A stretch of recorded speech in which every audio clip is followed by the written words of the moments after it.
சரி, நாங்கள் தொடர்ச்சியாக உள்ளக கணக்காய்வு, உள்ளக கணக்கு பரிசோதனை என்கிற விடயம் தொடர்பாக பேசுவோம். இப்போ உள்ளக கணக்காய்வு அல்லது உள்ளக கணக்கு பரிசோதனைங்கிறது சாதாரணமாக நாங்கள் சொல்லுகிற இன்டர்னல் ஆடிட் சம்பந்தமா. சரிதானே? இப்போ இதில் இருக்கக்கூடிய விடயங்கள், இதில் இருக்கிற முக்கியமான கேள்விகள் என்று வந்தால், உள்ளக கணக்காய்வினுடைய நோக்கங்கள். ஒரு டிவி எக்ஸாம் லெவலுக்கு மட்டும் இந்த விடயத்தை பேசுகிறேன்.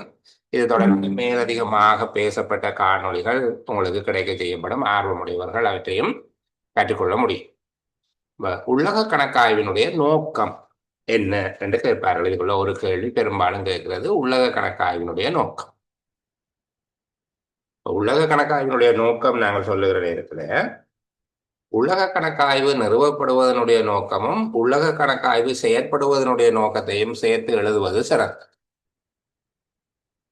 உள்ளக கணக்காய்வு நிறுவப்படுவதனுடைய நோக்கம் இங்க ஆனா என்கிற இடத்துல சொல்லப்பட்டிருக்குது. அது போதாது, கொஞ்சம் விளக்கமா சொல்ல வேண்டும். உள்ளக கணக்காய்வு நிறுவப்படுவதன் நோக்கமும் அது தொழிற்படுவதன் நோக்கத்தையும் சேர்த்து உள்ளக கணக்கு பரிசோதனையின் நோக்கங்கள் என்பதாக நாங்கள் பார்த்து கொள்ள முடியும். சரிதானே? அப்ப பாருங்க, நாங்க முதல்ல சொல்லுவோம், உள்ளக கணக்காய்வு நிறுவப்படுவதன் நோக்கம், பின்னர் தொழிற்படுவதன் நோக்கம், ரெண்டையும் சேர்த்து நோக்கங்கள் என்கிற வகைக்குள்ள சொல்லுவோம். பிரதான கணக்கீட்டு உத்தியோகத்தர்கள், கணக்கீட்டு உத்தியோகத்தர்கள். பிரதான கணக்கீட்டு உத்தியோகத்தர்கள் யார், கணக்கீட்டு உத்தியோகத்தர்கள் யார் என்பதை பற்றி இன்னும் ஒரு தடவை விரிவா பேச போகிறோம். இப்போதைக்கு பிரதான கணக்கீட்டு உத்தியோகத்தர்கள், கணக்கீட்டு உத்தியோகத்தர்கள் ஆகியோர் தங்களுடைய பொறுப்புகளை, கடமைகளை சிறப்பாக நிறைவேற்றுவதற்காக அமைச்சுகளிலும் திணைக்களங்களிலும் உள்ளக கணக்காய்வு கூறினை நிறுவ வேண்டும்.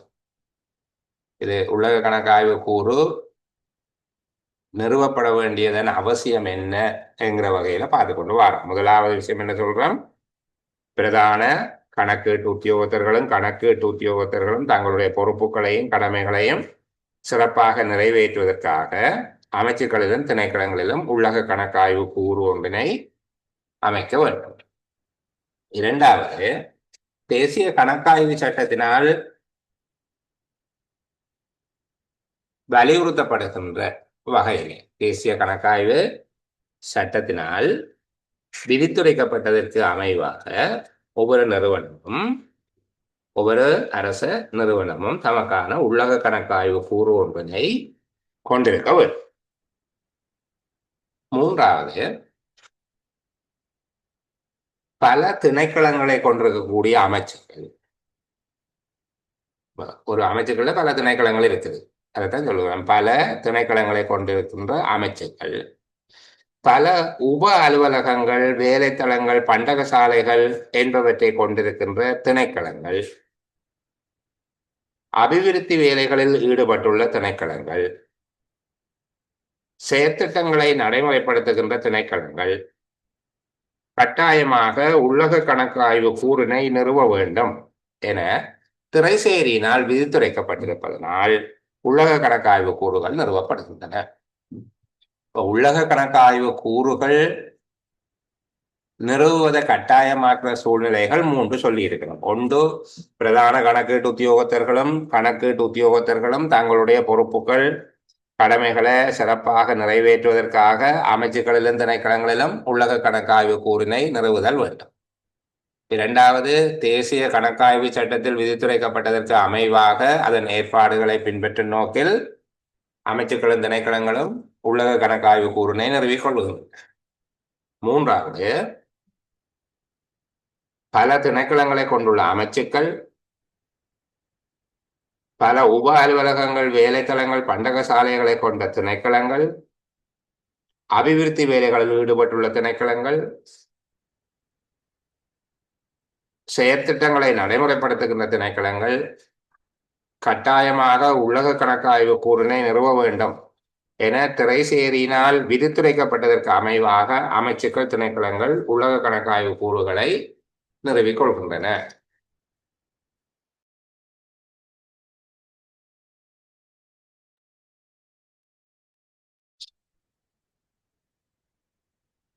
சரி. இப்ப இது நிறுவப்படுவதன் அடிப்படையை வச்சுக்கொண்டு பார்த்தோம். இனி அது தொழிற்படுவதனுடைய நோக்கம். இவ்வாறான உலக கணக்காய்வு கூறின் நோக்கங்கள் என்று கேட்கப்பட்டார். இப்ப உலக கணக்காய்வு கூறினுடைய நோக்கங்கள் என்று கேட்கப்பட்ட உண்மையில நாங்கள் இனி சொல்ல போறதுதான் விட. சரிதானே? இப்போ உலக கணக்காய்வு கூறு நிறுவுவதை கட்டாயமாக்கியுள்ள நிபந்தனைகள் என்கிற அடிப்படையில் அந்த மூன்று விஷயத்தையும் பார்க்கிறோம். நான் சாதாரணமா உலக கணக்காய்வின் நோக்கங்கள் என்று கேட்டால் அவற்றின் பிரதான நோக்கங்களாவன என்று சொல்லப்பட்டிருக்குத்தானே. இதுதான் விடை. சரியா? நான் இதுல இருக்கிறத கொஞ்சம் எளிமைப்படுகிறதாக உங்களுக்கு சொல்லுகிறேன். ஒன்று, ஒரு திணைக்களம் அல்லது அமைச்சினுடைய நிதி சார்ந்த நடவடிக்கைகள்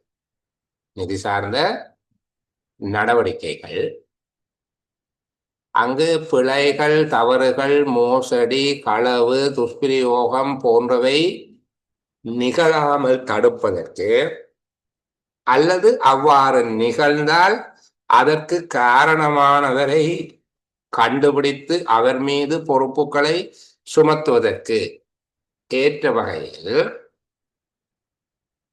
கோட்பாட்டு ரீதியாகவும் செயற்பாட்டு ரீதியாகவும் போதுமான அளவு உள்ளக கட்டுப்பாடுகளை கொண்டிருக்கின்றதா என்பதை பரிசீலனை செய்து மதிப்பீடு செய்தல், எக்ஸாமின் அண்ட் இவாலுவேஷன். பரிசீலனை செய்து மதிப்பீடு செய்தல் இதனுடைய ஒரு நோக்கம். உலக கணக்காய்வின் நோக்கம் ஒன்று என்ன? திணைக்களத்தின் நிதி சார்ந்த நடவடிக்கைகள், பிழைகள், தவறுகள், களவு, மோசடி, துஷ்பிரயோகம், கவனஈனம் போன்றவற்றை தடுப்பதற்கு கோட்பாட்டு ரீதியாகவும் செயற்பாட்டு ரீதியாகவும், பிராக்டிக்கலாகவும் தியரிட்டிக்கலாகவும், கோட்பாடு ரீதியாகவும் செயற்பாடு ரீதியாகவும் போதிய அளவிலான தடுப்பு முறைகளை கொண்டிருக்குதா என்று பார்க்கும். விளங்குதான? அதில் இன்டர்னல் கண்ட்ரோல் சிஸ்டம் பெர்ஃபெக்டா இருக்குதா என்று செக் பண்ணி அதை இவாலுவேட் பண்றது, அல்ல எக்ஸாமின் பண்ணி இவாலுவேட் பண்றது. இப்போ நாங்கள் அழகாக எழுத வேணுமெண்டா ஒரு திணைக்களத்தின் நிதி நடவடிக்கைகள் சார்ந்த உள்ளக கட்டுப்பாட்டு முறையானது நிதி நடவடிக்கைகளில் பிழைகள், தவறுகள், மோசடி, களவு, துஷ்பிரயோகம் போன்றவை ஏற்படாது தடுப்பதற்கும், அவ்வாறு ஏற்பட்டால் அதற்கு காரணமானவரை கண்டறிந்து பொறுப்புகளை சுமத்துவதற்கும் ஏற்ற வகையில் கோட்பாடு ரீதியாகவும் செயற்பாட்டு ரீதியாகவும் போதுமான உலக கட்டுப்பாட்டினை கொண்டுள்ளது என்பதை பரிசீலனை செய்து மதிப்பீடு செய்தல். சுருக்கமா ஞாபகம் வச்சிருங்க, இன்டர்னல் கண்ட்ரோல் சிஸ்டம் பெர்ஃபெக்டா இருக்கான்றதை செக் பண்றது ஒரு நோக்கம். இரண்டாவது, அபிவிருத்தி வேலைகளில் அந்த நிறுவனத்தினால அந்த திணைக்களத்தினால மேற்கொள்ளப்படுகிற அபிவிருத்தி வேலைகளில் ஏற்பட்டிருக்கக்கூடிய முன்னேற்றத்தை, அதனுடைய புரோக்ரஸ் நிச்சயிப்பதற்கு கணக்கீட்டு உத்தியோகத்திற்கு முன்னேற்ற கண்காணிப்பு குழுவுக்கு உதவி செய்வது உள்ளக கணக்காய்வின் நோக்கம். அதாவது இவை ஒரு டைம் ஃப்ரேம் வச்சிருப்பினும், ஒரு குவாலிட்டி வச்சிருப்பினும், குவான்டிட்டி வச்சிருப்பினும், இந்த மாதிரியான எல்லாம் வச்சிருப்பினும் தானே. இந்த காலப்பகுதிக்கு இவ்வளவு வேலை செய்திருக்க வேணும், இந்த தரத்தில் இருக்க வேணும், இந்த அளவில் இருக்க வேணும், இந்த மாதிரியாக. அப்ப இவை அந்த பட்டோலைக்கு என்ன சொல்றது, அவை அந்த சார்ட், அந்த சார்ட்ல இருக்கிற மாதிரி இங்க வேலைகள் நடக்குதா, அல்லது சார்ட்ல இருக்கிற மாதிரி வேலைகள் நடக்குதா, அல்லது அதுல இருந்து விலகி இருக்குதா என்கிறத பார்த்து அது தொடர்பாக தீர்மானம் எடுப்பதற்கு இவர்களுக்கு உதவுகிறது உள்ளக கண்காணிப்பு, உள்ளக கணக்காய்வினுடைய நோக்கமாக இருக்கும். அபிவிருத்தி வேலைகள், முயற்சிகள், செயல் திட்டங்கள் என்பவற்றில் ஏற்பட்டிருக்கக்கூடிய முன்னேற்றத்தை நிச்சயிப்பதில் திணைக்களத்திற்கும் திணைக்களத்துக்கான கணக்கெடு உத்தியோக திணைக்களத்திற்கும் முன்னேற்ற கண்காணிப்பு குழுவுக்கும் உதவி செய்து அபிவிருத்தி வேலைகள் முயற்சிகள் செயல் திட்டங்களில் ஏற்பட்டுள்ள முன்னேற்றத்தை நிச்சயிப்பதற்கு திணைக்களத்துக்கான திட்டங்களை நிறைவேற்றுவதிலும் முன்னேற்றத்தை நிச்சயிப்பதிலும் திணைக்களத்தின் வேலைகளை நிறைவேற்றுவதிலும் கணக்கீட்டு உத்தியோகத்திற்கும் முன்னேற்ற கண்காணிப்பு குழுவுக்கு மானிட்டரிங் டீம் ஒன்று இருக்கும் தானே, ப்ரோக்ரஸ் மானிட்டரிங் டீம், அவர்களுக்கும் உதவி செய்வது. மூன்றாவது ஒரு இணைப்பு முயற்சியாக இருப்பார். அதாவது அபிவிருத்தி வேலை திட்டங்களை ஈடுபட்டிருக்கிறவர்கள், இம்ப்ளிமெண்டிங் ஏஜென்ட், திணைக்கள தலைவர்கள், முன்னேற்ற கண்காணிப்பு குழு ஆகியோருக்கு பொருத்தமான ஒரு இணைப்பாக ஒரு கோஆர்டினேஷனாக இருக்கும். அப்ப இன்டர்னல் ஆடிட் செய்யற வேலை 3 வேலை. ஒன்று இன்டர்னல் கண்ட்ரோல் சிஸ்டம் பெர்ஃபெக்டா இருக்கா, சரிதான். திணைக்களத்தினுடைய நிதி சார்ந்த உள்ளக கட்டுப்பாட்டு பொறிமுறையானது களவு, மோசடி, துஷ்பிரயோகம் போன்றவற்றை நிகழாமல் தடுப்பதற்கு அல்லது நிகழ்ந்தால் கண்டுபிடித்து அதற்கு காரணமானவரை பொறுப்பாக்குவதற்கு ஏற்ற வகையில போதுமான உள்ளக தடுப்பு முறைகளை கொண்டதாக கோட்பாட்டு ரீதியாகவும் செயற்பாட்டு ரீதியாகவும் திறன் வாய்ந்ததாக உள்ளதா என்பதை பரிசீலனை செய்தலும் மதிப்பீட்டு செய்வதும் ஒன்று. இரண்டாவது, அபிவிருத்தி வேலை திட்டங்களில் ஏற்பட்டுள்ள முன்னேற்றத்தை நிச்சயிப்பதற்கும் வேலை திட்டங்களை நிறைவேற்றுவதிலும் கணக்கீட்டு உத்தியோகத்திற்கும் முன்னேற்ற கண்காணிப்பு குழுவுக்கும் உதவி செய்வது. மூன்றாவது, அபிவிருத்தி செயற்திட்ட முயற்சிகளில் ஈடுபட்டுள்ளவர்கள், திணைக்கள தலைவர்கள், முன்னேற்ற கண்காணிப்பு குழு ஆகியோருக்கிடையே பொருத்தமான இணைப்பாளராக செயற்படுதல் ஆகிய 3 நோக்கங்கள் உள்ளக கணக்காய்வு கூறு நிறுவிக் கொள்ளப்படுவதற்கான நோக்கங்களாக இருக்கு. நீங்க கேள்வி சாதாரணமா கேட்டா இதை எழுதினீங்கல்ல, சரி. நான் முன்னுக்கு சொல்லி தந்தது ஒரு உள்ளக கணக்காய்வு கூறு நிறுவப்படுவதற்கான அவசியம், ஏன் கட்டாயமா எல்லாரும் நிறுவுகிறார்கள் என்பதற்கான விளக்கத்தை தான் சொல்லியிருந்தேன். ஆனால் நிறுவப்படுவதனுடைய நோக்கம் என்றால் அவர்களுடைய தொழிற்பாட்டு நோக்கத்தை தான் எழுதுவோம். தொழிற்படுவதன் மூலமாக அவர்கள் அடைய எதிர்பார்க்கின்ற நோக்கங்கள் என்ன என்று சொல்லி கேட்பார். அடுத்தது, உள்ளக கணக்காய்வின் கூறினுடைய கடமைகள் என்ன? உள்ளக கணக்காய்வு கூறு மேற்கொள்ளப்படுகிற கடமைகள், இதுல இந்த நாங்கள் ஏற்கனவே சொன்ன மாதிரியாக 3 வகையாக பிரித்து சொன்னோம் தானே நோக்கங்கள். ஒன்று, உள்ளக கட்டுப்பாட்டு முறை திறனாக உள்ளதா என்பதை பரிசீலிப்பதற்கான கடமைகள். அப்படி தனியா பார்க்க உள்ளக கணக்கு பரிசோதனை அல்லது உள்ளக கணக்காய்வு என்பதனுடைய ஒரு நோக்கம் சொன்னோம் தானே, உள்ளக பொறிமுறையானது, உள்ளக கட்டுப்பாட்டு பொறிமுறையானது திறன் வாய்ந்ததாக இருக்கிறதா என்பதை பரிசீலிப்பது. அப்ப அந்த நோக்கத்திலான கருமங்கள் இருக்கு. அடுத்தது, 2வது விடயம் நோக்கமாக சொன்னாங்கள், கணக்கீட்டு உத்தியோகத்திற்கும் முன்னேற்ற கண்காணிப்பு குழுவுக்கும் வேலைகள், திட்டங்கள், முயற்சிகள் என்பவற்றை முன்னேற்றத்தை நிச்சயிப்பதில் உதவி செய்வது. அப்ப அதற்கான கருமங்கள் என்று சொல்லி இருக்கு, சரிதானே. 3வது அவர் இணைப்பாக செயற்படுவது. அதை நாங்கள் இந்த 2வது கருமத்துக்குள்ளேயே எடுக்கலாம். ஆனால் உங்கள்ட்ட கேள்வி கேட்பார்களாக இருந்தால் கேள்வியை கொஞ்சம் கவனமா பார்க்கணும். இந்த அளவுக்கு விளக்கமாக இருக்கலாம தனித்தனியாகவும் கேட்கலாம். ஒரு பொது கேள்வியாக கேட்டுவிடலாம், உள்ளக கணக்கு பரிசோதனை கூறுகளின் கடமைகள் என்று சொல்லி கேட்டால் 2ஐயும் சேர்த்து எழுதக்கூடியதாக இருக்கவும், 2ஐயும் சேர்த்து எழுதக்கூடியதாக இருக்கவும். இங்க முதலாவது,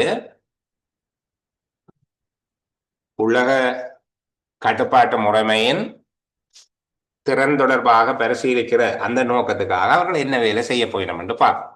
கொஞ்சம் கூட விளங்கப்படுது, சில விளங்குறது கஷ்டமா போயிடும். 3 நோக்கமும் உங்களுக்கு ஞாபகம் தானே. இன்டர்னல் கண்ட்ரோல் சிஸ்டம் பெர்ஃபெக்டா, 2வது வேலைகள் சரியா நடக்குதா, 3வது வேலைகள் சம்பந்தமா 3 தரப்புக்கும் இடையில ஒரு கோஆர்டினேஷனை செய்யுது. முதலாவது, இன்டர்னல் கண்ட்ரோல் சிஸ்டம் பெர்ஃபெக்டா இருக்குதா என்கிற நோக்கத்தை அடைவதற்காக இவர்கள் என்ன வேலை செய்யணும், சரியா? பொதுவாக கேட்கப்பட்டால் நீங்கள் அப்போதும் இந்த விடயத்தையே எழுதலாம். உலக கணக்காய்வு கூறினுடைய பணிகளவை அல்லது உள்ளக கணக்கு பரிசோதனை கூறுகளின் கடமைகளவை என்று கேட்கப்பட்டாலும் பொதுவாக எழுதலாம். சாதாரணமா விளங்க வச்சிருப்போம். முதலாவது இந்த கட்டுப்பாட்டு முறை, உலக கட்டுப்பாட்டு முறை பயன்படத்தக்கதாக இருக்கிறதா என்பதை உறுதிப்படுத்துவது. அந்த நோக்கத்தை தான் இங்க திருப்பி ஒரு வேலையாக சொல்லுங்கள்.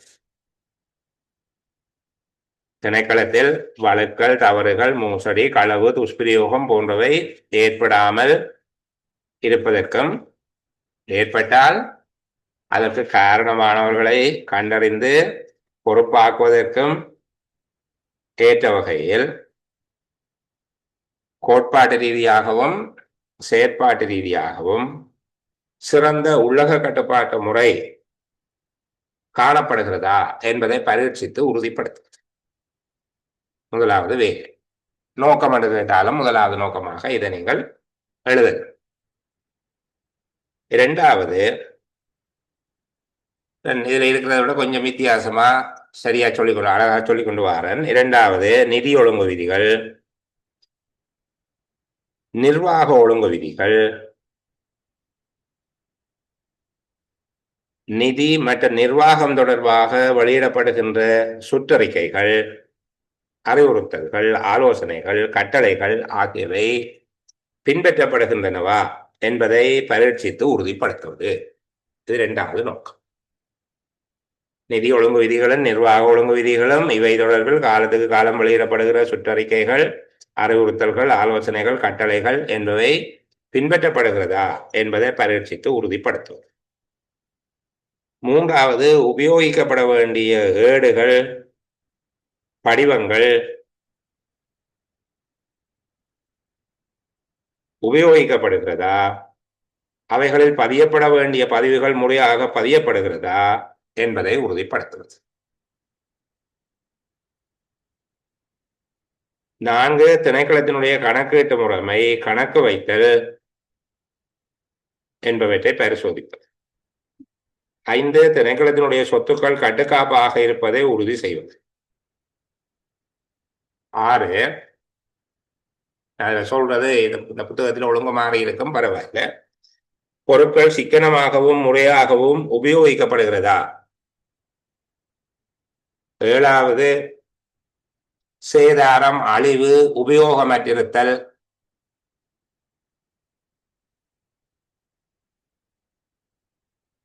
அளவு மிஞ்சிய செலவு போன்றவற்றை தடுப்பதற்கான கட்டுப்பாட்டு முறைமை காணப்படுகிறதா. உலக கட்டுப்பாட்டு முறைமை காணப்படுகிறதா. தேவைப்படுகின்ற போது விசேட நுண்ணாய்வுகள் செய்யப்படுகிறதா. உத்தியோகத்தர்களுக்கு வழங்கப்பட்டுள்ள பொறுப்புகளை நிறைவேற்றுவதில் அவர்கள் காட்டும் செயற்பாட்டு தகுதியை மதிப்பீடு செய்தல் போன்ற கருமங்கள் இவர்களால் மேற்கொள்ளப்படும். இதுக்கு மேலதிகமாக அடுத்ததுல இருந்தும் ஒரு 2-3 விஷயத்தை சேர்த்து பார்க்கலாம். அவர்களுடைய வேலை முன்னேற்றத்தை மதிப்பிடுவது,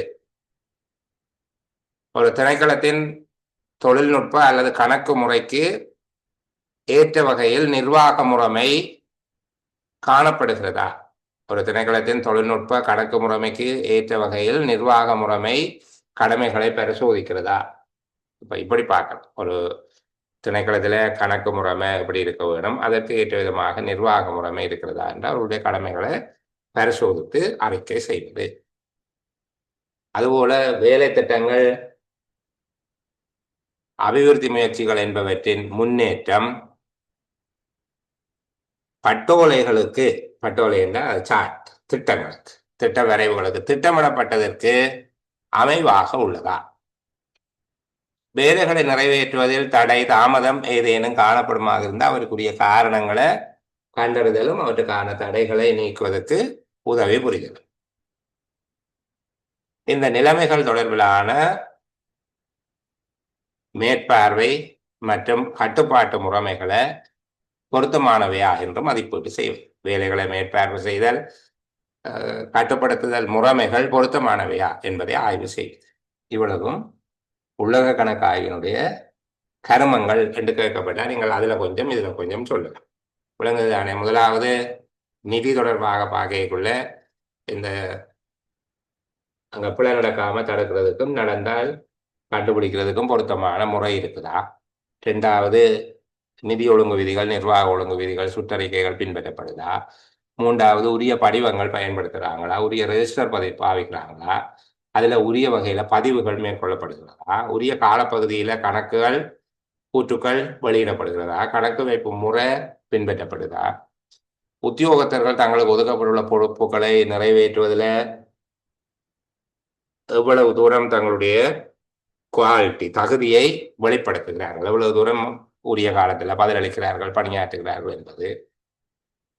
அடுத்தது, சொத்துக்கள் அழிவடையாமல் உபயோகமற்று வீணாகுதல், அளவு கடந்து செலவு போன்றவற்றை தடுப்பதற்கு கண்டுபிடிப்பதற்கு பொருத்தமான கட்டுப்பாட்டு முறை இருக்கா? சொத்துக்கள் உரிய வகையில பெற்று பாதுகாக்கப்பட்டு தீர்வனவு செய்யப்படுகிறதா? தேவையான போது விசேட நுண்ணாய்வுகள் செய்யப்படுகிறதா? இந்த மாதிரியான விடயங்களை சொல்லலாம். அடுத்தது, வேலையோட சம்பந்தப்பட்ட இரண்டாவது நோக்கத்துக்குள்ள வரைக்க திணைக்களத்தினுடைய தொழில்நுட்பம் முறை அல்லது கணக்கு முறைக்கு ஏற்ற வகையில நிர்வாக முறை செயற்படுவதா என்பதை பற்றி கடமைகளை பரிசோதித்து அறிக்கையிடுதல், வேலைகள், திட்டங்கள், முயற்சிகள் என்பவற்றின் முன்னேற்றத்துக்கும் திட்டமிடப்பட்டதற்கும் இடையில பொருத்தப்பாட்டினை மதிப்பிடுதல், வேலைகளை நிறைவேற்றுவதில் தடை தாமதம் போன்ற பிரச்சனைகள் காணப்பட்டால் உடனடியாக அவற்றை விசாரணை செய்தல், வேலைகளை மேற்பார்வை செய்தல் அல்லது கட்டுப்படுத்தல் தொடர்பான முறைமைகளை மீள பார்வையிடுவது போன்ற விடயங்களை உள்ளடக்கியதாக இவர்கள் தொழிற்படுவார். ரெண்டு பிரதானமான கேள்வி சொல்லி தந்திருக்க, மூன்று கேள்வி என்ன? முதலாவது,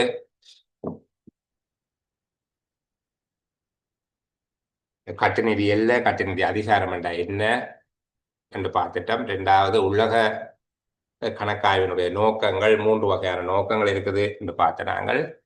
மூன்றாவது கேள்வி, உலக கணக்காய்வினுடைய பணிகளவை என்று சொல்லி ஒரு ஆக குறைஞ்சது 8-10 பணிகள் உங்களுக்கு எழுதக்கூடியதாக இருக்கும், உலக கணக்காய்வினுடைய பணிகள். அடுத்தது, உலக கணக்கு பரிசோதனையின் சுதந்திரத்துக்காக செய்யப்பட்டுள்ள ஏற்பாடு. உலக கணக்கு பரிசோதனையின் சுதந்திரத்துக்காக செய்யப்பட்டுள்ள ஏற்பாடு, அதாவது உலக கணக்காய்வு சுயாதீனமா இருக்கணும், யாருக்கும் கட்டப்பட்டதாக இருக்கக்கூடாது, சுதந்திரமா செயற்படும். அப்படி செயற்படுவதற்காக என்ன ஏற்பாடு செய்திருக்கிறார்கள்? சரிதானே? 3 ஏற்பாடு செய்யப்பட்டிருக்குது. நாங்கள் இதில் வாசிக்கிற போது உங்களால் அதை புரிந்து கொள்ளக்கூடியதாக இருக்கும். ஒன்று, நிதி சம்பந்தமான வேலைகள், கணக்கீட்டு வேலைகளை நடத்துபவர் அல்லது அதற்கு பொறுப்பாக இருப்பவர். நிதி சம்பந்தமான வேலைகள், கணக்கீட்டு வேலைகளை நடத்துபவர் அல்லது பொறுப்பாக இருப்பவருடைய கட்டுப்பாட்டில் இருந்து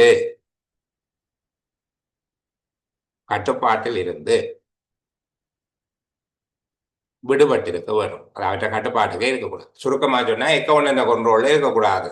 இன்டர்னல் ஆடிட் நிதி சம்பந்தமான வேலைகளையும் கணக்கீட்டு வேலைகளையும் உண்மையில் நடத்துபவர் அல்லது பொறுப்பாக இருப்பவரின் கட்டுப்பாட்டில் இருந்தும் சுதந்திரம் பெற்றிருக்க வேண்டும். இரண்டாவது, திணைக்களத்தினால் நிறைவேற்றப்படுகிற வேலைகள், சேவைகள், திட்டங்கள், முயற்சிகளை நிறைவேற்றுவதில் ஈடுபட்டிருப்பவர். திணைக்களத்தினுடைய வேலைகள் இருக்குத்தானே, வேலைகளையும் திட்டங்களையும் முயற்சிகளையும் நிறைவேற்றுவதில் ஈடுபட்டிருப்பவருடைய கட்டுப்பாட்டில் இருந்தும் உலக பரிசோதனை கூறு சுதந்திரம் பெற்றிருக்க வேண்டும். இப்போ பிளானிங், அட்மினிஸ்ட்ரேஷன் இவைகளோட இணைஞ்சதாக இருக்கக்கூடாது. முதலாவது, நிதி சம்பந்தமான வேலைகள், கணக்கீட்டு வேலைகளை நடத்துபவர் அல்லது பொறுப்பாக இருப்பவருடைய கட்டுப்பாட்டிலிருந்து விலகி இருக்க வேண்டும். இரண்டாவது, திணைக்களத்தினால் நிறைவேற்றப்படுகின்ற வேலைகள், சேவைகள், திட்டங்கள், முயற்சிகளை நிறைவேற்றுவதற்கு பொறுப்பாக இருப்பவர், நிறைவேற்றுவதில் ஈடுபட்டிருப்பவர்களுடைய கட்டுப்பாட்டில் இருந்து சுதந்திரம் பெற்றிருக்க வேண்டும். மூன்றாவது, உலக கணக்கு பரிசோதனை அலகு அல்லது உலக கணக்காய்வு அலகு திணைக்கள தலைவருக்கு நேரடியாக அறிக்கை செய்தல். திணைக்கள தலைவருக்கு நேரடியாக அறிக்கை செய்தல் மிக அவசியம். யாருக்கு மூடாக போகக்கூடாது.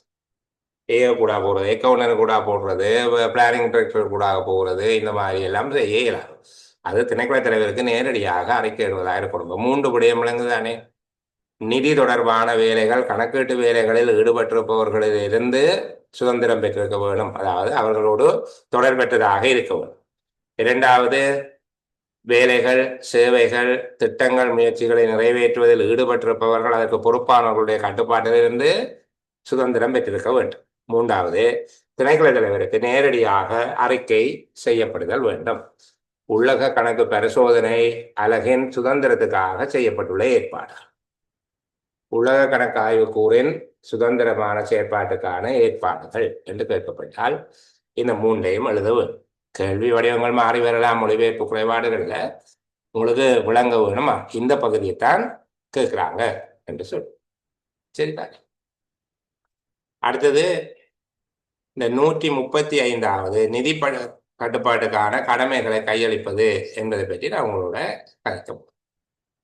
நிதி ஒழுங்கு விதி 135 நிதி கட்டுப்பாட்டுக்கான கடமைகளை கையளித்த. இதுல மிக ஆழமா ஒரு எஸ்எல்ஏஎஸ் ரேஞ்சுகள் அம்போக தேவையில்லை, விளங்குறது முழங்காக போயிடும். அந்த அளவுக்கு சிரமப்பட வேண்டாம், எளிமையாக வைத்துக் கொள்வோம். எந்த ஒரு திணைக்களத்திலையும் நிதி தொடர்பில் 2 கர்மங்கள் நடக்கும். ஒன்று செலவு, 2வது வரவு. அரசாங்கத்தினால ஆண்டு மதிப்பீடு, ஆண்டு மதிப்பீடுல வரவு செலவு திட்டத்தில் இப்போது பாராளுமன்றத்தில் நடந்து கொண்டிருக்குது. அந்த மாதிரி ஆண்டு மதிப்பீடுகளில செலவு செய்வதற்கு உத்தேசிக்கப்பட்ட தொகைகளை பயன்படுத்தி மேற்கொள்ளப்படுகிற வேலைகள், நடவடிக்கைகள், முயற்சிகள் எல்லாம், கொடுப்பரவுகள், வழங்கல்கள் எல்லாமே செய்ய போறது இந்த அமைச்சர்கள், திணைக்களங்கள். பாராளுமன்றத்தில் தீட்டப்படுகிற திட்டங்கள், பாராளுமன்றத்தினாலே அனுமதிக்கப்படுகிற செலவினங்கள் தொடர்பான அனைத்து செலவு நடவடிக்கைகளையும் மேற்கொள்ள போகிறது அமைச்சர்களும், திணைக்களம். அதே போல பாராளுமன்றத்தில் ஆண்டு மதிப்பீடுகள்ல மதிப்பிடப்பட்ட வருமானங்களை பெற்றுக்கொள்ள போகிறதும் அரசாங்க திணைக்களங்கள். இப்ப உள்நாட்டு இறைவரி திணைக்களம், மதுவரி திணைக்களம், சுங்க திணைக்களம், ஏன் சாதாரணமா பிரதேச செயலகம். பிரதேச செயலகம் பெற்றுக்கொள்ளும் வாகனங்களுக்கான ஆண்டு வரி செலுத்துவது பிரதேச செயலகத்துல தானே செலுத்துறீங்க. சரிதானே. இப்ப பிரதேச செயலகத்துல வரி, வாகனங்களுக்கு டேக்ஸ் கட்டுவீங்க. இப்படியாக வருமானங்களை பெற்றுக்கொள்வதும் இந்த அமைச்சர்கள், திணைக்களங்களினுடைய பொறுப்புகள் தான். இங்க அமைச்சர்களினுடைய செயலாளர்கள், பிரதான கணக்கீட்டு உத்தியோகத்தர்கள் என்று சொல்லும். இவர்கள் இந்த கையில காசு எடுக்கிற ஆக்கள் இல்லை. நாங்க 124 128 படிக்கைக்குள்ள இன்னும் கொஞ்சம் முழக்கமாக இருக்கு. கையில காசு எடுக்கிற ஆக்கள் இல்லை. அவர்களுக்கு காசு பெறும், அது அதுக்கு கீழே இருக்கிற திணைக்களங்களினுடைய தலைவர்களுக்கு கொடுத்து விடுவார். காசை செலவழிக்கிற போது அவருக்கு பேர் கணக்கீட்டு உத்தியோகத்தர். காசை செலவு செய்கிறாரோ அவர் கணக்கீட்டு உத்தியோகத்தர். அமைச்சர்களுக்கு காசு வரும். அமைச்சர்கள் தங்களுக்கு ஒரு அமைச்சின் கீழ் இருக்கக்கூடிய திணைக்களங்களுக்கு அந்த பணத்தை அனுப்பி வைப்பார்கள். திணைக்களங்கள் அந்த செலவுகளை மேற்கொள்ள போகுது. அப்ப அமைச்சினுடைய செயலாளர் அந்த நேரத்தில் அவரை சொல்றது, நாங்கள் பிரதான கணக்கீட்டு உத்தியோகத்தர், அவருக்கு மேல நிதி அமைச்சர். அப்போ நாங்க பார்த்திருக்கோம் தானே, பாராளுமன்றத்தில் ஒரு தீர்மானம் நிறைவேற்றப்பட்ட உடனே திரட்டு நிதியில இருந்து பணத்தை பெறுவதற்கு ஏற்பாடு செய்கிறவர் நிதியமைச்சர். இப்போ நிதியமைச்சர் தான் திரைசேரியில இருந்து அந்தந்த அமைச்சர்களினுடைய செயலாளர்களை அவர் பிரதான கணக்கீடு உத்தியோகத்தர் என்று நியமித்து வச்சிருக்கு. அவர்களுக்கும் கொடுப்பார். அவர்களுக்கு கீழே இருக்கக்கூடிய திணைக்களங்களுடைய தலைவர்களை கணக்கீட்டு உத்தியோகத்தர்கள் என்று நிதியமைச்சர் நியமனம் கொடுத்து வச்சிருக்கிறார். அவர்கள் திணைக்கள தலைவர். இந்த கணக்கீட்டு உத்தியோகத்தர்கள் நிதியை செலவு செய்யப்படும். இது செலவு தொடர்பான கடமைகள் அவர்களுக்கு வேறு. அதே போல அவர்கள் வருமானத்தை அறவிடுபவர்களாகவும் இருப்பார்கள். சில திணைக்களத்தில் இருக்கிறார்கள் வருமான கணக்கீட்டு உத்தியோகத்தர்களாக இருப்பார்கள். அவை சொல்றது அரசரை கணக்கீட்டு உத்தியோகத்தர். வருமான கணக்கீட்டு உத்தியோகத்தர்கள் அல்லது அரசரை கணக்கீட்டு உத்தியோகத்தர் அவைக்குரியல அரச வருமானத்தை பெற்றுக்கொள்றது.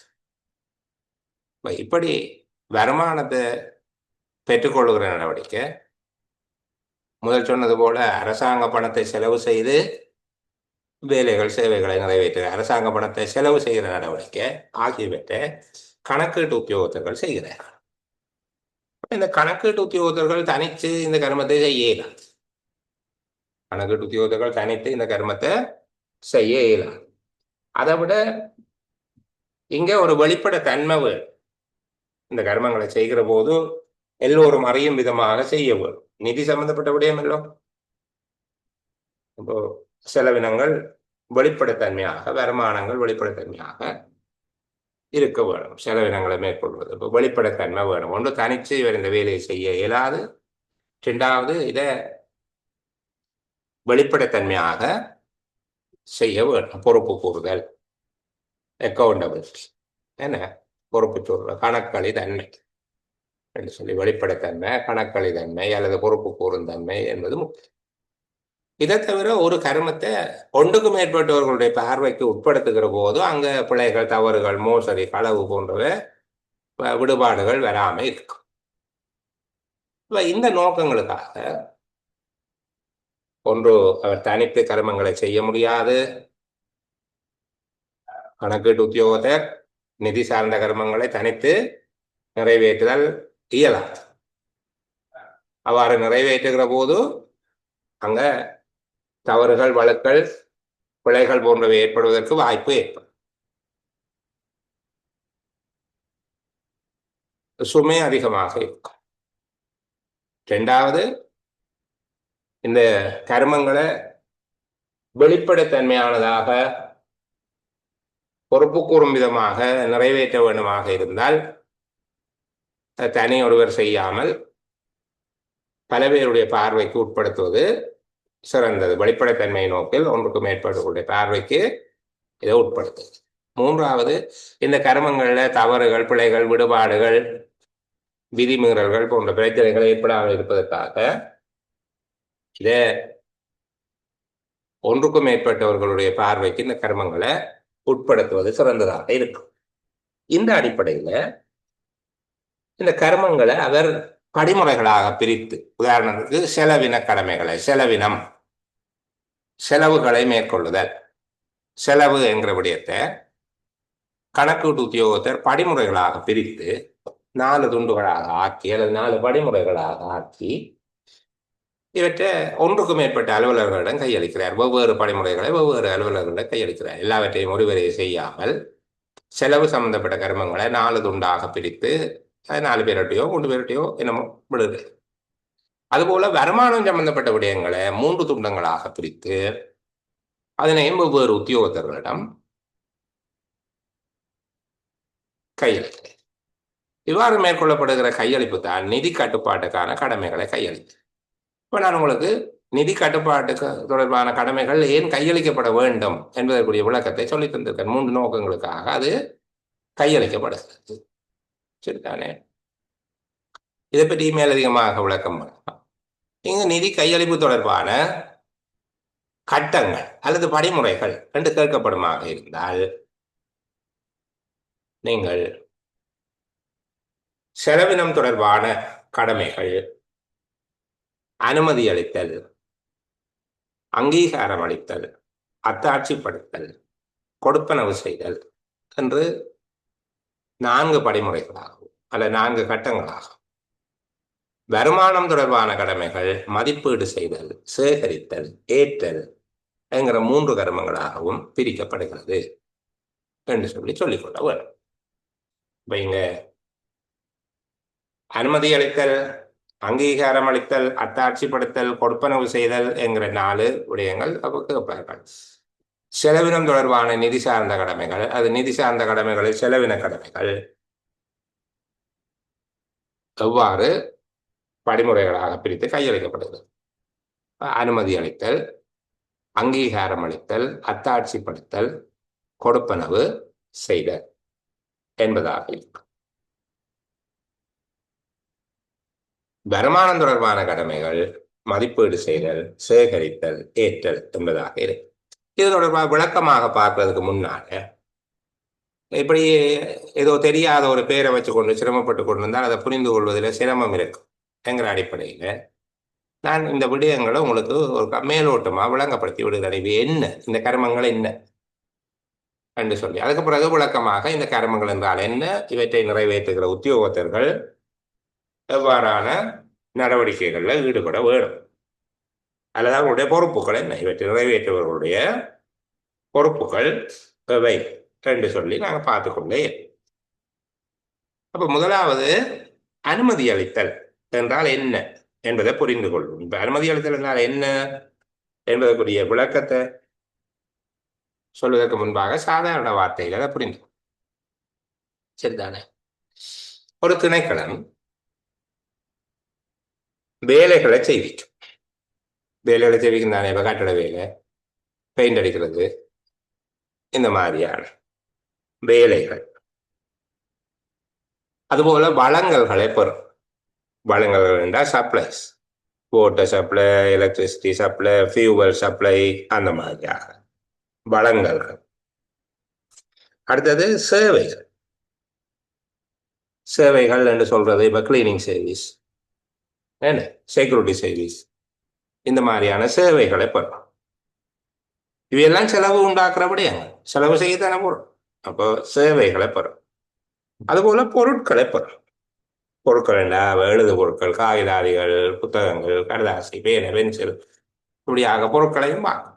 என்ன டோனர், கம்ப்யூட்டர் இதெல்லாம் வாங்கும். ஒரு திணைக்களம் பொருட்கள், சேவைகள், வேலைகள், வழங்கல்கள் ஆகியவற்றை பெற்றுக்கொள்கிறது, ஆகியவற்றை பெறுகிறது. என்ன வேலைகளை வழங்குதல் என்பது வேலைகளை அவர்கள் மூலமாக செய்விக்கிறது. இப்போ பொருட்கள், சேவைகள், வழங்கல்கள், வேலைகள் என்பவற்றை பெறுவதற்கு அல்லது நிறைவேற்றுவதற்கு ஒரு திணைக்களம் தொழிற்படுகிறது. அதற்கு அனுமதி வழங்குவதுதான் செய்வேலையே.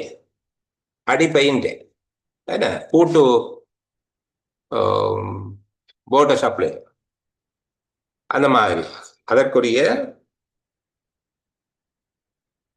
அனுமதியினை வழங்குவது, அவற்றை நிறைவேற்றுவதற்காக அனுமதி அளிக்கின்ற செயற்பாடு உரிய அதிகாரம் கொண்டவரால் வேற ஆக்கள் செய்து கொண்டு போயிடாது. அதற்கென்று அதிகாரம் அளிக்கப்பட்டவரினால் வழங்கப்படுகிற அனுமதி தான் நாங்கள் இங்கே அனுமதி அளித்தல் என்று சொல்லி சொல்லப்படுகிறோம். இந்த அலுவலர் அனுமதி அளிக்கும் உத்தியோகத்தர், ஆதரைசேஷன் என்று சொல்லப்படும், ஆதரைஸ்ட் ஆபீசர்.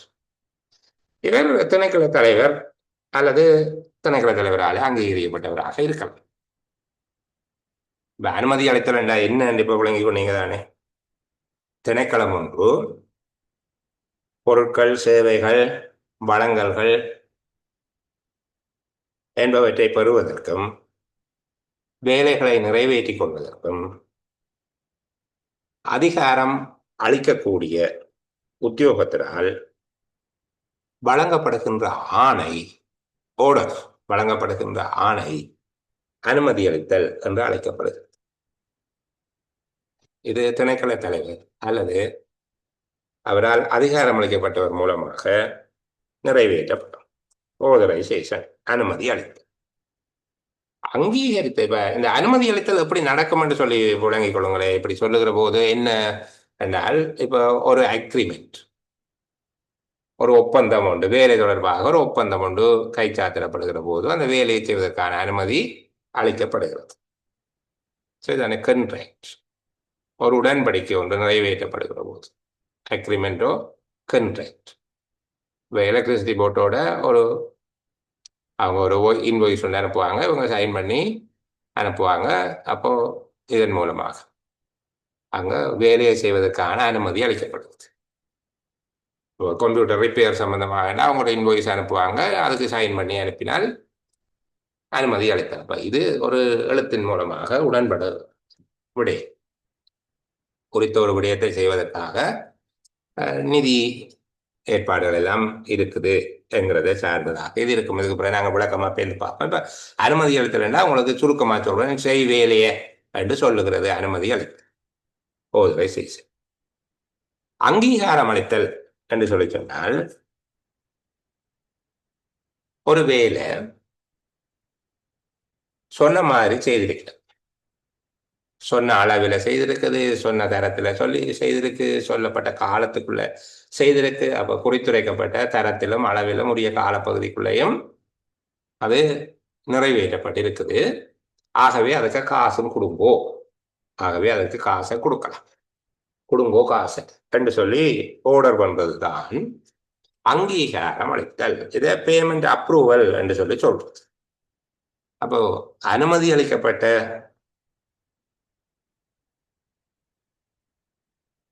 வேலைகள், வழங்கல்கள், சேவைகள் தொடர்பிலான கொடுப்பனவு கோரிக்கைகளை ஏற்று அவற்றுக்கு கொடுப்பனவை வழங்குவதற்கு அதிகாரம் பெற்ற உத்தியோகத்தர் விடுக்கின்ற ஆணை அங்கீகாரம் அளித்தல் என்று அழைக்கப்படுகிறது. குடுகாசு என்று சொல்றது, செய்த வேலைக்கு குடுகாசு. அப்ப இவர் முதல் என்ன செய்யணும் எல்லாம் பிறகு பார்ப்போம். அவர் முதல் பார்க்கணும், வேலையை செய்ய சொல்லி இருக்குதோ ஒன்று பார்க்கணும். செய்ய சொல்லாத வேலைக்கு காசு கொடுக்குறேன், சரிதான். அப்ப இவர் அந்த சொன்னபடி, அதாவது அனுமதி அளிக்கப்பட்டு நிறைவேற்றப்பட்ட வேலைகள் அல்லது பெறப்பட்டிருக்கக்கூடிய வழங்கல்கள், சேவைகள் தொடர்பில் அவற்றுக்கான கொடுப்பனவு கோரிக்கைகள், பேமெண்ட்களை, வவுச்சர், அவற்றுக்கான கொடுப்பனவு கோரிக்கைகளை ஏற்று கொடுப்பனவை மேற்கொள்வதற்கு அதிகாரம் பெற்ற உத்தியோகத்தர் விடுக்கப்படுகிற ஆணை அங்கீகாரம் அளித்தல். இவ்வாறான ஆணையை பிறப்பிப்பவர் அங்கீகாரம் அளிக்கும் உத்தியோகத்தர் எனப்படுவார். இது எப்படி சொல்றது? Payment approval. மூன்றாவது அத்தாட்சிப்படுத்தல், சான்றுபடுத்தல் அல்லது உறுதிப்படுத்தல் என்று சொல்லி வெவ்வேறு பெயராலே அழைக்கப்படும்.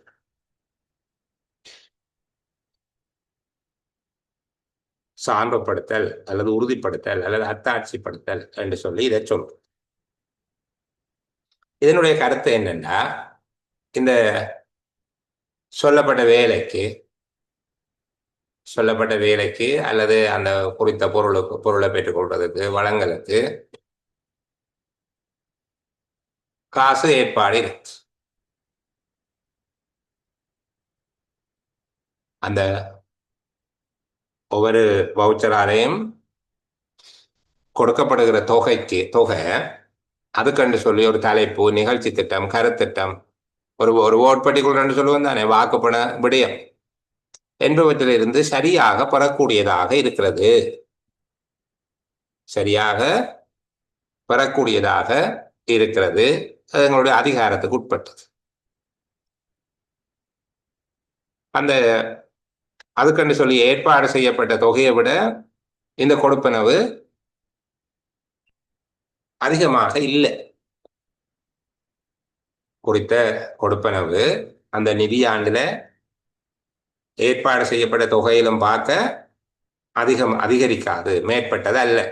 அது ஒரு பொருத்தமான தலைப்பு, நிகழ்ச்சி திட்டம், கருத்திட்டம், வாக்குப்பண விடயம், அதாவது ஒரு நிதி ஏற்பாடு, அதற்கென்று சொல்லி இருக்கிற ஒரு நிதி ஏற்பாட்டில் இருந்து அல்லது ஒரு அந்த கணக்கின் கீழ் அது பதிவு செய்யப்படுவதற்கு பொருத்தமாக இருக்கு, அதுல சான்றிதழ் செய்யக்கூடியதாக இருக்கு. அப்போ ஒவ்வொரு உறுதிச்சீட்டிலையும் ஒவ்வொரு வவுச்சர்லையும் கொடுக்கப்படுகிற தொகை என்பது பொருத்தமான வாக்கு பணத்தில் இருந்து ஒரு நிகழ்ச்சி, ஒரு தலைப்பு, நிகழ்ச்சி திட்டம், கருத்திட்டம் என்று சொல்லி நீங்க சொல்லுவீங்க, ஒரு ஓட் பர்டிகுலர் ஒரு வாக்கு பணத்தில் இருந்து பெறக்கூடியதாக இருக்கிறது என்றும், அதற்கு என்று செய்யப்பட்ட நிதி ஏற்பாட்டிலிருந்து பெறக்கூடியதாக இருக்கிறதுன்னு சொல்லுவோமே, அதற்கென செய்யப்பட்ட நிதி ஏற்பாட்டில இருந்து பெறக்கூடியதாக இருக்கிறது. ஏற்பாடு செய்யப்பட்ட தொகையை விட இது அதிகமானதாக இல்லை என்பதையும் உறுதிப்படுத்துகிற ஒரு கர்மம் தான் அத்தாட்சிப்படுத்தல் என்று சொல்லி சொல்லப்படும். அப்ப அத்தாட்சிப்படுத்தல்ங்கிறது அந்த குறித்த வேலை அல்லது வழங்கல்கள் என்பவற்றுக்கு மேற்கொள்ளப்படுகிற கொடுப்பனவானது அதற்கென ஏற்பாடு செய்யப்பட்ட தொகையிலிருந்து பெறக்கூடியதாக இருக்கிறது. ஒரு வாக்குப்பண விவரத்திலிருந்து அல்லது ஒரு கணக்கிலிருந்து பெறக்கூடியதாக இருக்கிறது எனவும் அந்த ஏற்பாட்டை அது விஞ்சவில்லை என்பதையும் உறுதிப்படுத்துவதாக இருக்கும். 4வது கொடுப்பனவு செய்தல் என்று சொல்றது உரிய ஆளுக்கு, அதாவது உண்மையில கொடுபட வேண்டிய நபருக்குத்தான் சரியான தொகை கொடுக்கப்படுகிறது என்பதை உறுதிப்படுத்துவதாக இருக்கு. அதாவது அந்த வவுச்சர்ல இருக்கிற பேரும் அனுமதி அளிக்கப்பட்ட நபரும் ஒரே ஆள். இந்த வேலையை செய்வதற்கு அனுமதி அளிக்கப்பட்டவர், எங்களோட ஒப்பந்தம் செய்தவர், உடன்படிக்கை செய்தவரும் இந்த கொடுப்பனவு பெறுபவரும் ஒரே ஆள். மற்றது அவருக்கு கொடுபட வேண்டிய தொகை தான் போகுது. அவருக்கு கழிக்க வேண்டிய தொகைகள், பிடிபணம் போன்றவையெல்லாம் பிடிக்கப்பட்டு செலுத்தப்படுகிறது என்பதை உறுதிப்படுத்துவதுதான் கொடுப்பனவு செய்தல். அப்ப கொடுப்பனவு செய்தல் என்றால் என்ன என்கிறது சாதாரணமாக நாங்கள் விளங்கிக் கொள்வோமாக இருந்தால்,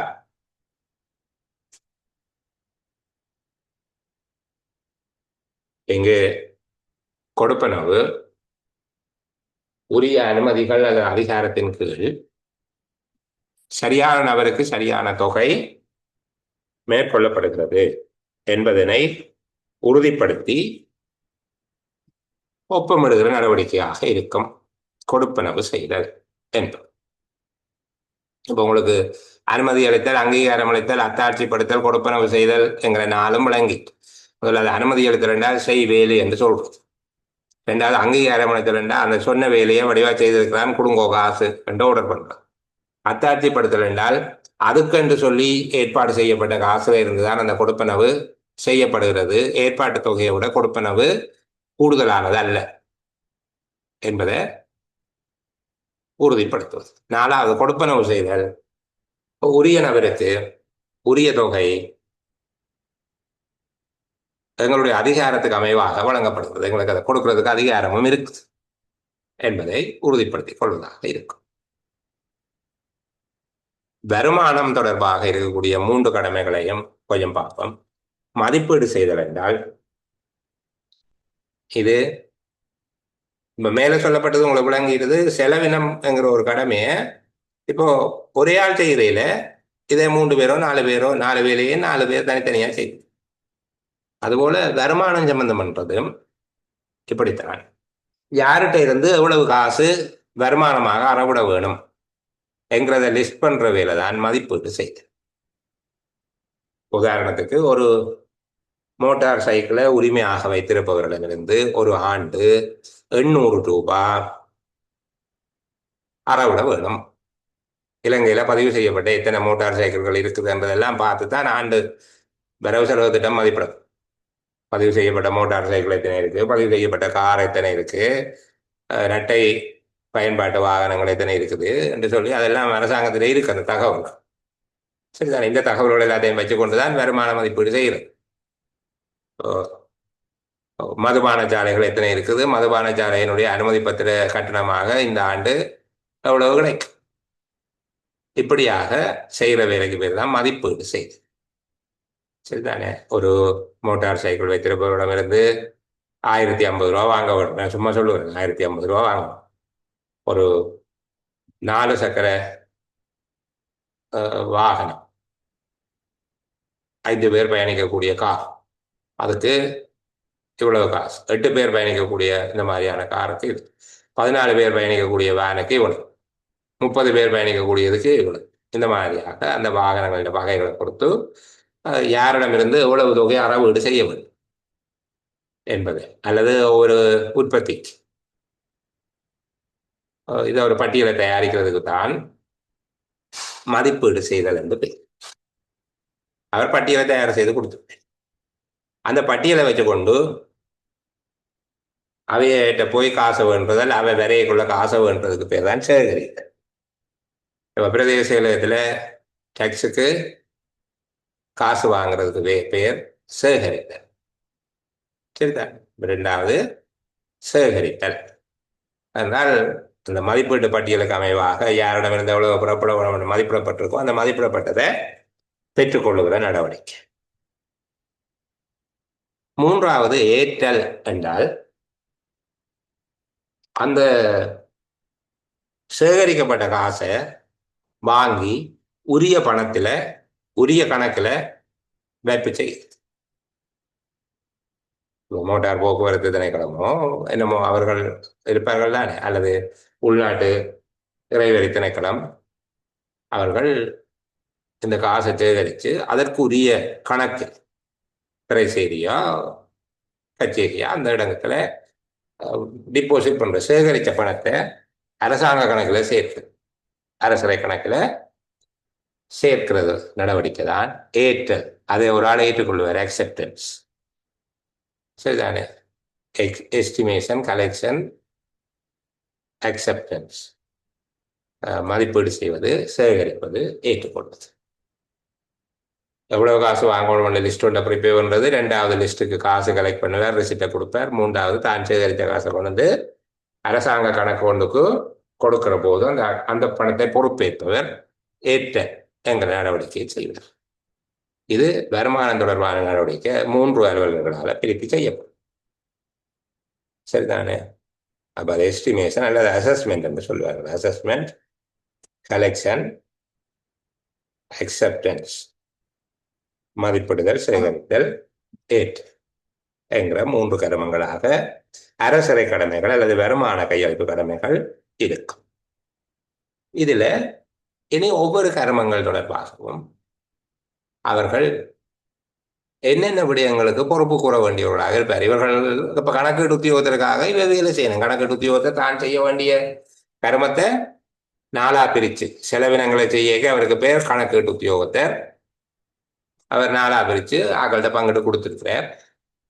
அவர்கள் கணக்கீட்டு உத்தியோகத்திற்கு என்னென்ன விஷயங்கள்ல பொறுப்பு சொல்ல வேண்டியவர்கள் என்று பார்க்கணும். அனுமதி அளிக்கும் உத்தியோகத்தர் என்றால் யார், அவர் கணக்கீட்டு உத்தியோகத்திற்கு எந்த விடயங்கள்ல பொறுப்பு சொல்ல வேண்டும். அதுபோல அங்கீகாரம் அளித்தல் என்றால் என்ன, அங்கீகாரம் அளிக்கும் உத்தியோகத்தர் பொறுப்பு கூற வேண்டிய விடயங்களை வை என்று பார்க்கணும்.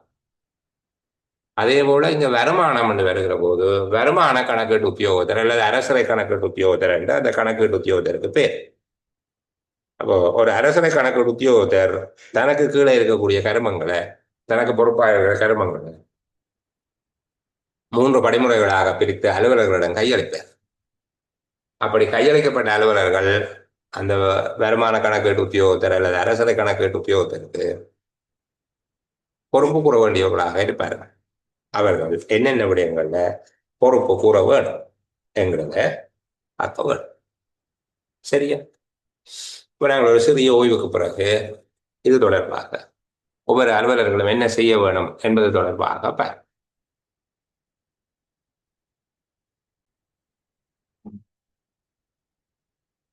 நாங்கள் இப்போது பேசி இருக்கக்கூடிய இந்த 133, 134, 135 இதுபடியே 142 வரைக்கும் போகும்.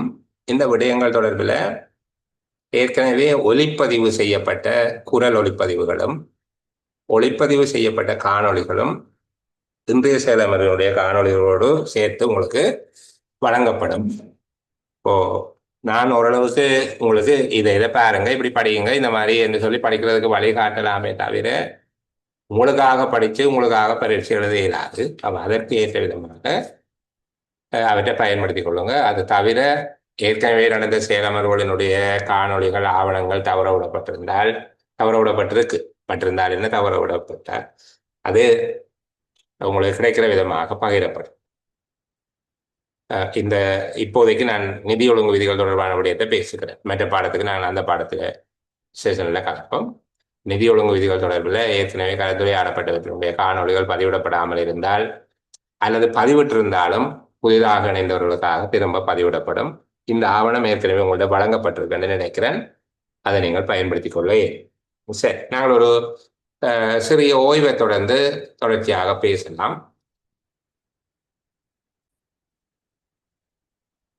சரி, இப்ப நாங்கள் இந்த ஒவ்வொரு விடயம் தொடர்பாகவும் கலந்துரையாட போகிறோம். அப்ப அனுமதி அளித்தல் என்றால் என்ன என்று கேட்கப்பட்டால்,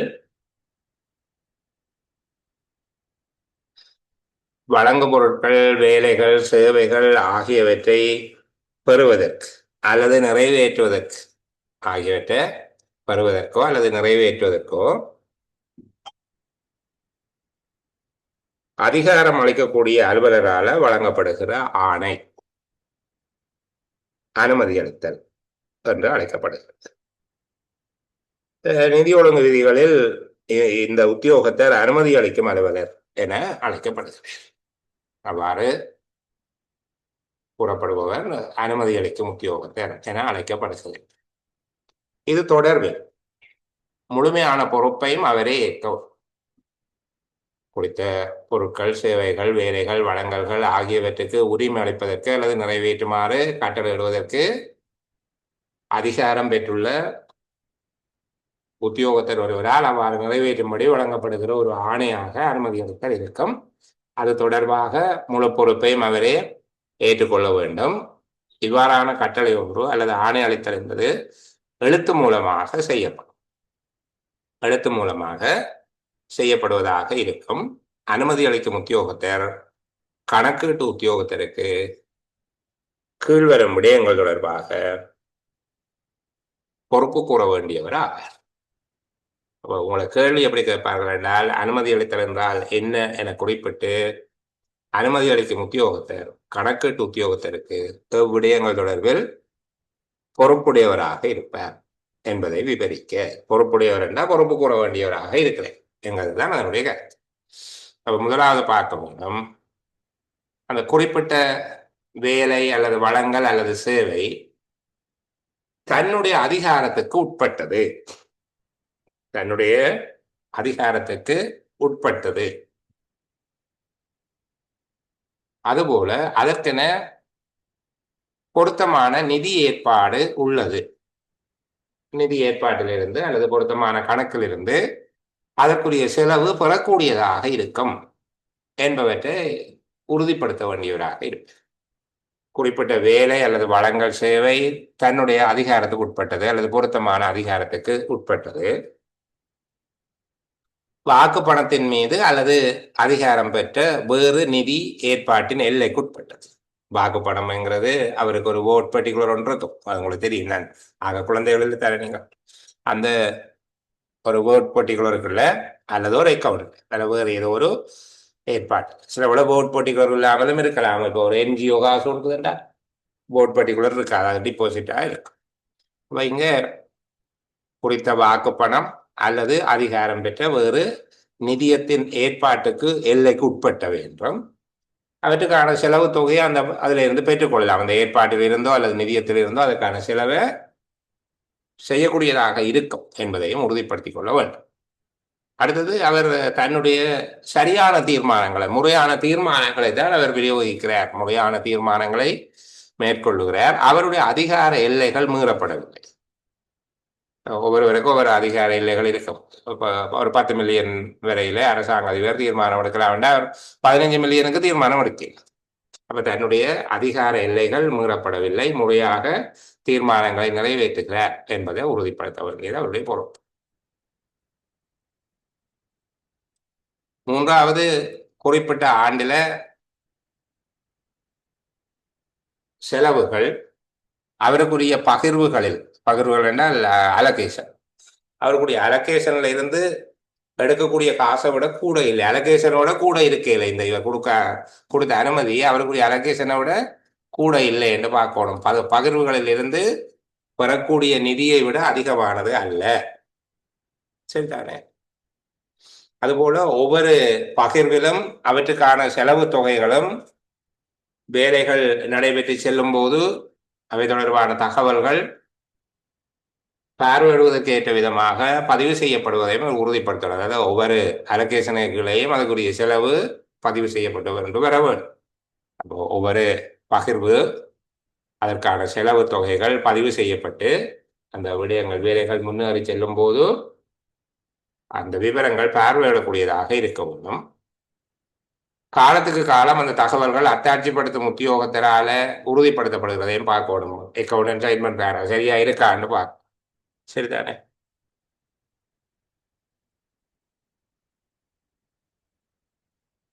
கொடுக்கல் வாங்கல்கள் தொடர்பாக நியாயமான சந்தேகங்கள் போன்றவை ஏற்படுகிற போது கணக்காளர் அல்லது கணக்கீட்டு முறைக்கு பொறுப்பான உத்தியோகத்தருடைய ஆலோசனை அவரால் பெறப்படுகிறதா என்பது தொடர்பாகவும் அவர் கவனம் செலுத்தவர். உறுதிப்படுத்துகிற உத்தியோகத்தருடைய கணக்குகளோடு தன்னுடைய கணக்கு இணங்கி போகிறதா, ஐயங்கள் ஏற்படுகிற போது அது ஆலோசனை கோரப்பட்டு தீர்க்கப்படுகிறதா என்பது போன்ற விடயங்களில் அவர் பொறுப்பு சொல்ல வேண்டியவராக இருப்பார். சரி, அப்போ எளிமையாக சொன்னால் ஒரு தடவை எளிமையாக சொல்லி கொண்டு விடுவோமே, குறிப்பிட்ட வேலையை செய்ய சொல்றதுக்கு தனக்கு அதிகாரம் இருக்கா, அதுக்கு அந்த காசு ஏற்பாடு இருக்குதா, அந்த ஒதுக்கின காசை விட கூடுதலாக தான் வேலை செய்ய சொல்ல இல்லையா, தன்னுடைய எல்லைக்கு மிஞ்சி தீர்மானம் எடுக்க இல்லை, தன்னுடைய எல்லைகள் மீறப்படவில்லை, இந்த வருஷத்தில் செய்ய வேண்டிய செலவு அவருக்கு வருகிற அலோகேஷனை விட எக்ஸிட் ஆகாது, ஒவ்வொரு அலோகேஷன்ல இருந்தும் செய்யப்படுகிற செலவு அதற்கு கீழே பதிவு செய்யப்பட்டு முறையாக பதிவுகள் பேணப்படுது. இந்த பதிவுகள் காலத்துக்கு காலம் அக்கௌண்டன்ட் லெஜரோட அக்கௌண்ட்ஸ்ல இருக்கிற லெஜரோட ஒப்பிட்டு பார்த்து சரிபார்க்கப்படுகிறது. ஏதேனும் செலவுகளுக்கு கிடைக்கக்கூடிய காசு தொடர்பாக சந்தேகம் ஏற்பட்டால் அதை அத்தாட்சிப்படுத்தும் உத்தியோகத்தரை சர்டிஃபை பண்ற அக்கௌண்டன்ட் பதிவோட மாதத்தில் ஒரு தடவை என்றாலும் ஒப்பு நோக்கப்பட்டு அது இணக்கம் செய்யப்படுகிறது. கொடுக்கல் வாங்கல் அல்லது நிதி பெறக்கூடியதாக இருப்பது, அதில் சிக்கனம் அல்லது இது நிதி சம்பந்தமான நேர்மை பற்றிய ஐயப்பாடுகள் ஏற்படுமாக இருந்தால் கணக்காளர் அல்லது கணக்கீட்டு முறைக்கு பொறுப்பான உத்தியோகத்தருடைய ஆலோசனை கோரப்பட்டு அந்த விடயம் தீர்க்கப்படுகிறது போன்ற விடயங்களை அவர் உறுதிப்படுத்த வேண்டியது அவற்றை பொறுப்பாக இருக்கும். சரிதானே? அடுத்தது அங்கீகாரம் அளித்தல். ஏற்கனவே அனுமதி அளிக்கப்பட்டுள்ள சேவைகள், வேலைகள், வழங்கல்கள் ஆகியவை நிறைவேற்றப்பட்டவுடன் அவற்றின்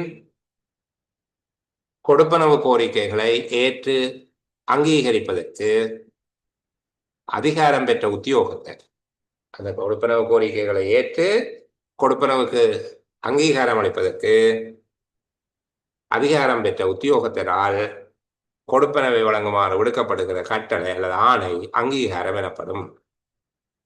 அங்கீகாரம் அளிக்கும் உத்தியோகத்தர் கீழ்வரும் விடயங்கள் தொடர்பாக கணக்கீட்டு உத்தியோகத்திற்கு பொறுப்பு சொல்ல வேண்டியதாக இருப்பார். முதலாவது அவர் சொல்ல வேண்டும், இந்த வேலை அனுமதிக்கப்பட்டிருக்குது, அனுமதி அளித்தல் நடந்திருக்கு, அதாவது ஒரு ஒப்பந்தத்தினால அல்லது ஒரு உடன்படிக்கையினால அனுமதி அளிக்கும் உத்தியோகத்தர் அனுமதியினை வழங்கி இருக்கிறார் என்பதை அவர் உறுதிப்படுத்த வேண்டும்.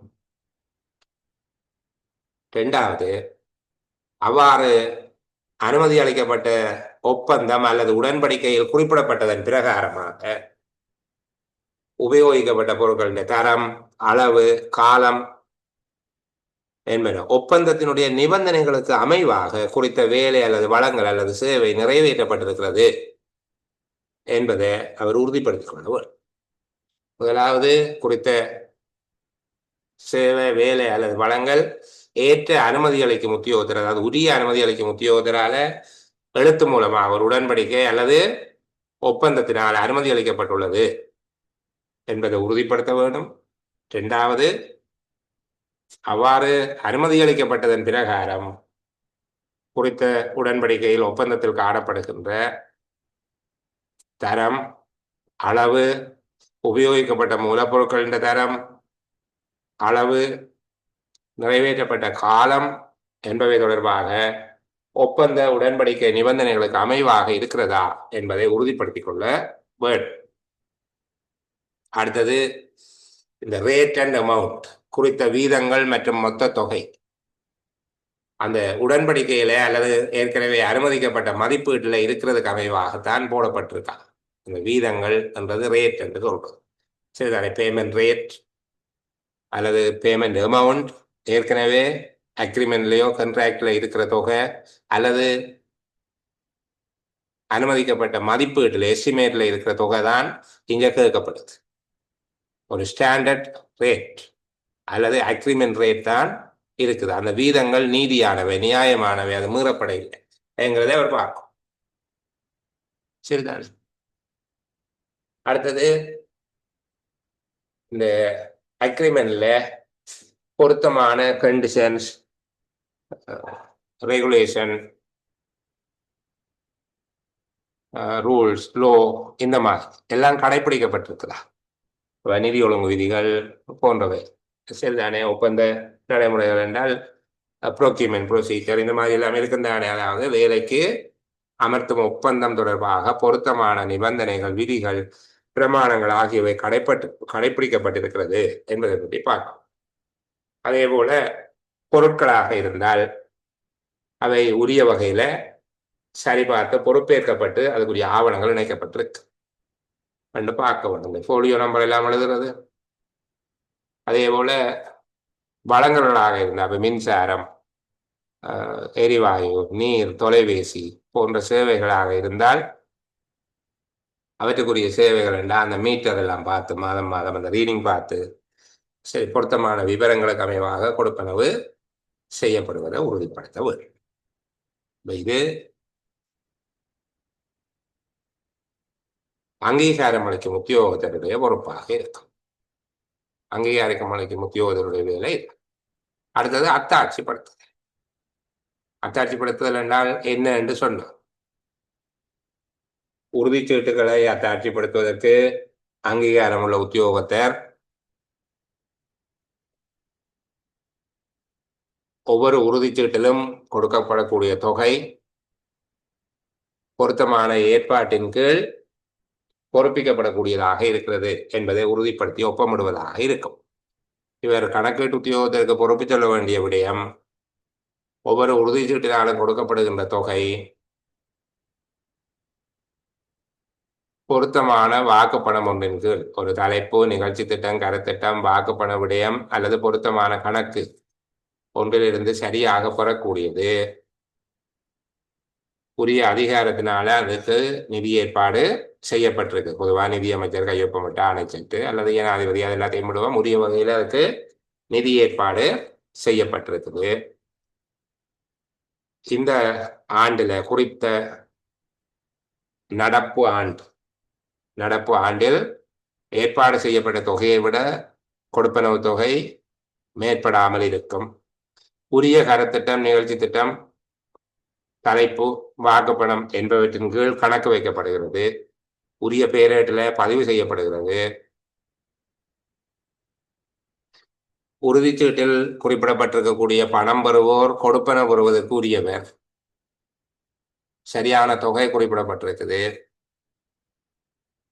போன்ற விடயங்களை பார்த்து ஏற்கனவே இந்த விடயம் அனுமதி அளிக்கப்பட்டிருக்குது, அங்கீகாரம் அளிக்கப்பட்டிருக்கிறது என்பதையும் திருப்திப்பட்டு கொண்டு இந்த கொடுப்பனவுக்கு பின்னரும் ஒரு உறுதிச்சீட்டு வராமல் தடுப்பதற்காக கொடுப்பனவு செய்யப்பட போகிற உறுதிச்சீட்டு, அது தொடர்பான பதிவுகள், உரிய கோப்புகள், பதிவேடுகளில் எல்லாம் பதியப்பட்டிருக்குது என்பவற்றை உறுதிப்படுத்தி கொண்டு ஒப்பமிடுதல் அவசியமானது. சரிதா?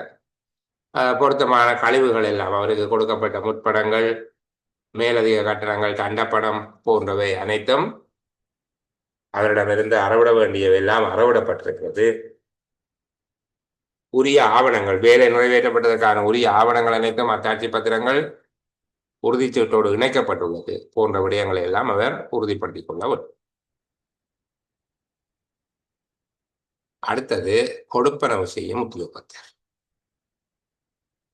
கொடுப்பனவு செய்யும் உத்தியோகத்தர் 139வது நிதி ஒழுங்கு விதியில உறுதிச்சீட்டை கொடுப்பனவு செய்தார். அத்தாட்சிப்படுத்தப்பட்ட உறுதிச்சீட்டுகளில் உள்ள கொடுப்பனவுகளை செய்யும்படி அத்தாட்சிப்படுத்தப்பட்ட உறுதிச்சீட்டுகளில் இருக்கிற கொடுப்பனவுகளை செய்யும்படி அதிகாரம் அளிக்கப்பட்ட ஒரு உத்தியோகத்தரை நாங்கள் கொடுப்பனவு உத்தியோகத்தர் என்று சொல்லுவோம். அதாவது உறுதிச்சீட்டுகள்ல கொடுப்பனவுகளை அத்தாட்சிப்படுத்தி சர்டிஃபை பண்ணப்பட்டா அந்த கொடுப்பனவை செய்வதற்குரிய அதிகாரம் கொண்டவர். இவர் என்னென்ன விடயங்களுக்கு பொறுப்பாக இருக்க வேண்டும், அல்ல என்னென்ன விடயங்களை பார்க்க வேணும், எதை கணக்கீட்டு உத்தியோகத்திற்கு பொறுப்பு சொல்ல வேண்டியவராக இருப்பார்ல, கொடுப்பனவு செய்வதற்காக ஏற்றுக்கொள்ளப்படுகிற ஒவ்வொரு உறுதிச்சீட்டும் உரியவரால் அத்தாட்சிப்படுத்தப்பட்டிருக்கு என்பதை பார்த்துக்கொள்ற இவற்றை ஒவ்வொரு உறுதிச்சீட்டும் அத்தாட்சிப்படுத்துவதற்கென்று அதிகாரம் அளிக்கப்பட்ட ஒரு உத்தியோகத்தினாலே அத்தாட்சிப்படுத்தப்பட்டிருக்கிறது. அவ்வாறு அத்தாட்சிப்படுத்திய பின்னர் அந்த உறுதிச்சீட்டில் திருத்தங்கள் மாற்றங்கள் எவையும் செய்யப்பட்டிருக்கவில்லை. கொடுப்பனவு செய்யப்படுவதற்கு முன்னர் இந்த விடயங்கள் யாவும் சரியாக இருக்கிறது. முறையான பற்றுச்சீட்டுகள் இணைக்கப்பட்டிருக்கிறது. பணம் பெறுவோருடைய ஆளடையாளம் உறுதிப்படுத்தப்பட்டிருக்கிறது. உரியவருக்கு தான் அந்த கொடுப்பனவு போகுது. அவருக்கு வழங்கப்படுகிற கொடுப்பனவு ஆவணத்தில் அது காசோலை, காசு கட்டளை, வங்கி ஆணை, வங்கி கட்டளை போன்ற வங்கி கட்டளை என்பவற்றில் இருக்கிற விவரங்களும் உறுதிச்சீட்டில் இருக்கிற விவரங்களும் ஒத்தவையாக இருக்கிறது. உரிய நபருக்குத்தான் கொடுப்பனவு நடைபெறுகிறது. உறுதிச்சீட்டில் உள்ள தொகையும் காசோலை அல்லது காசு கட்டளை, தபால் கட்டளை, வங்கி ஆணை போன்றவற்றுள்ள தொகையும் ஒன்றாக இருக்கிறது.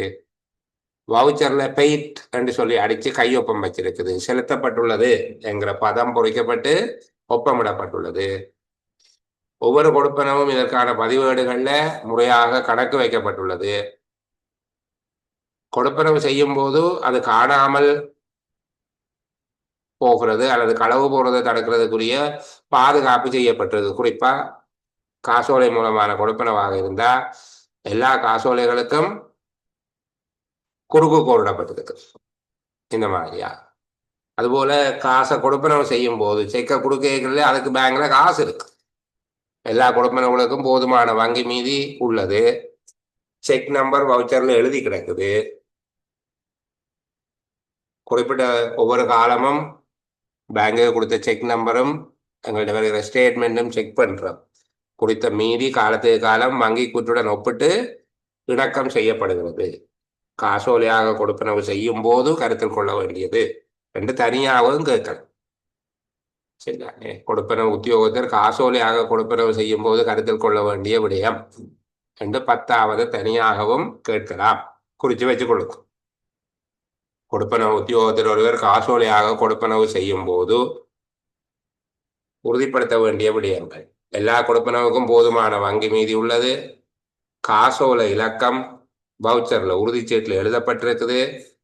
வங்கி மீதி காலத்துக்கு காலம் பேங்க் ஸ்டேட்மெண்டோட வங்கி கூட்டோடு ஒப்பிட்டு இணக்கம் செய்யப்படுகிறது என்பவற்றுக்கு அவர் பொறுப்பானவராக இருப்பார். 10 விடயங்கள் பேமெண்ட் ஆஃபீஸர் பொறுப்பாக இருப்பார். அதுலேயும் செக் பேமெண்ட் நடக்கிறதுல 3 விஷயத்துக்கு அவர் பொறுப்பாக இருப்பார். சரியா? அப்போ கணிசமான அளவுக்கு நாங்கள் இன்றைக்கு விடயங்களை பார்த்திருக்கிறோம். ஒரே நாளில் சுமையாக இல்லாமல் தொடர்ந்து வருகிற சேலமர்வுகளில் பேசுவோம். முடிந்தால் நாளை 1 மணித்தியால சேலமர்வு அல்லது சனிக்கிழமை ஒரு சேலமர்வு நடத்துறதுக்கு திட்டமிடப்பட்டிருக்குது. தொடர்ச்சியாக குழுவில் அறிவிக்கப்படும். ஏற்கனவே தவற விடப்பட்ட காணொளிகள் விடயங்கள் பதிவிடப்படும். கவனமாக படியுங்க. பரீட்சை தாமதமாகாது என்பதனால உரிய காலத்தை பொருத்தமான வகையில் பயன்படுத்தி கொள்ளுங்க. மீண்டும் சந்திக்கிற வரை எல்லோருக்கும் நல்ல பொழுதுகள் அமைய வேண்டும் என்கிற பிரார்த்தனையோடு பாய் பாய். Good night.